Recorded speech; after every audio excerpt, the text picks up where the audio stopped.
Hello and welcome back to another video, this time the year in review in regards to the games I've purchased. So you can see them all displayed here on the floor, and I've definitely tried to go for quality over quantity this year, because I feel that in previous years to 2013 I was literally just buying anything I could find, and I'm sure a lot of people on YouTube can relate to that.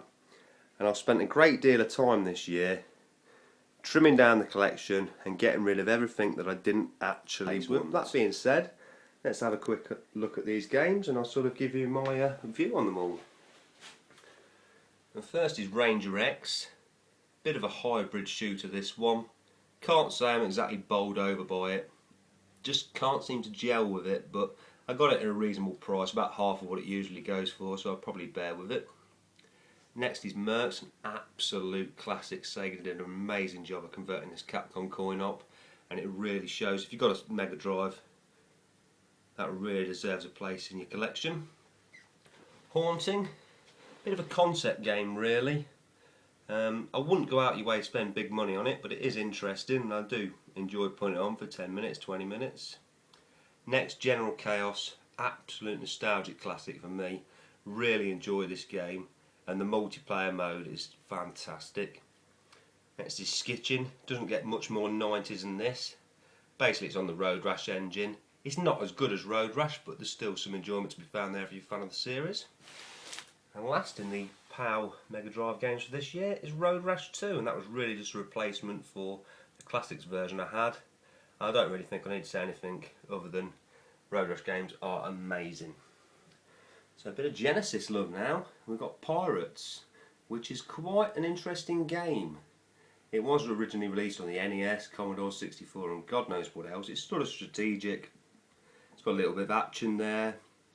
You play as a fleet of pirates.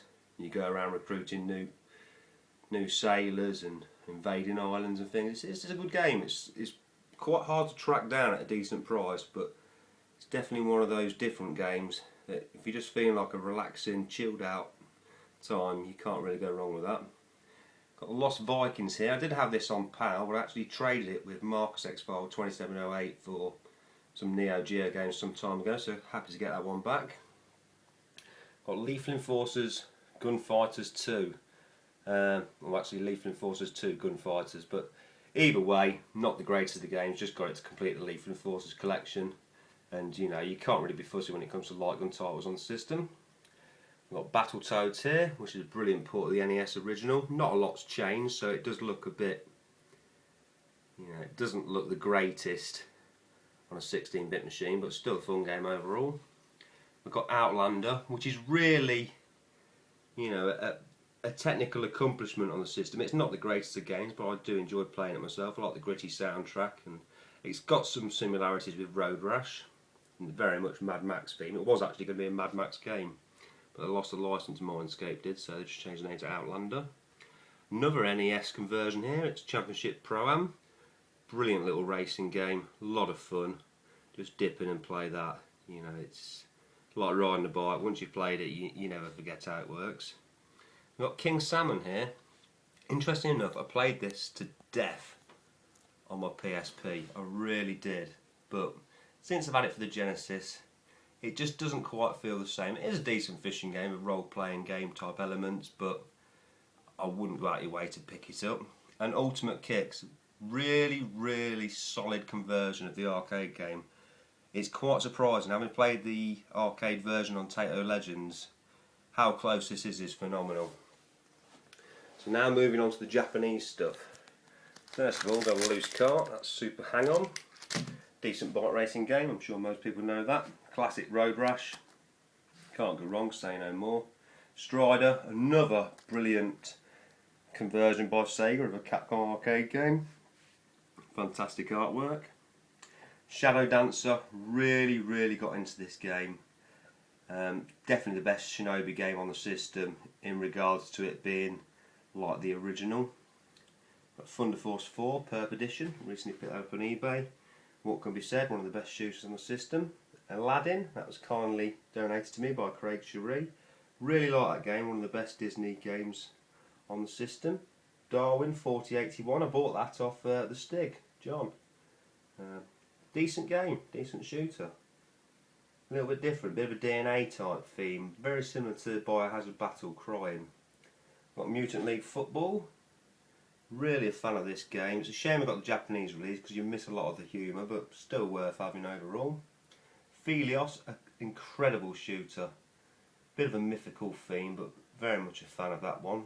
And that also came from Craig Cherie. So massive thanks for that, mate. We've got Shadow of the Beast here.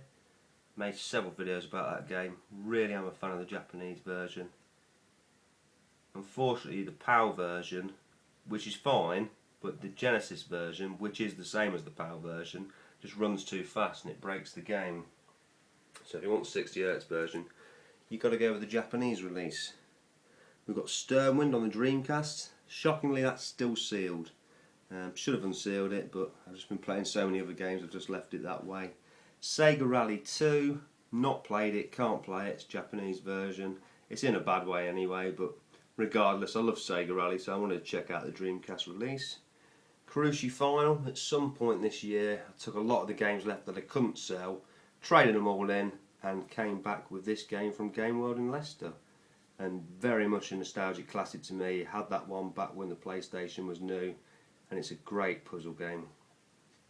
Next we've got Robo Aleste, and this was given to me by Mr. Oreo.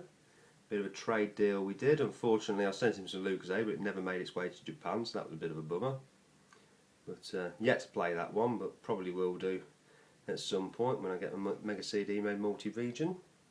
Got Panzer Dragoon, can't go wrong. Had the sequel for a number of years, but just wanted to get the original. It's a class game. Magical Hoppers. This is obviously Pandemonium, released in Japan. Very much a fan of that. It has aged a bit, but still, it's still fun to dip in and play that. Keep writing down the passwords, getting that a little bit further. Got Star Wars Episode 1 Racer on the Dreamcast. Really cool futuristic racing game, well worth picking up. Gets a bit samey after a while, but still, the Star Wars soundtrack definitely sees it through.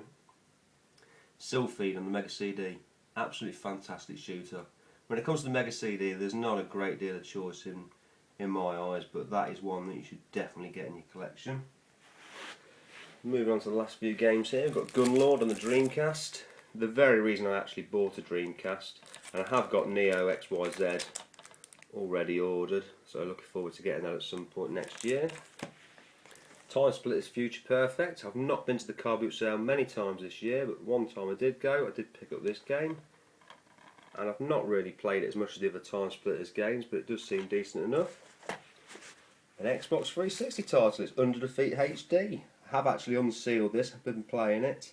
Really cool, really cool. The 2-player mode and the widescreen mode, well worth picking this up, even if you've got the Dreamcast original.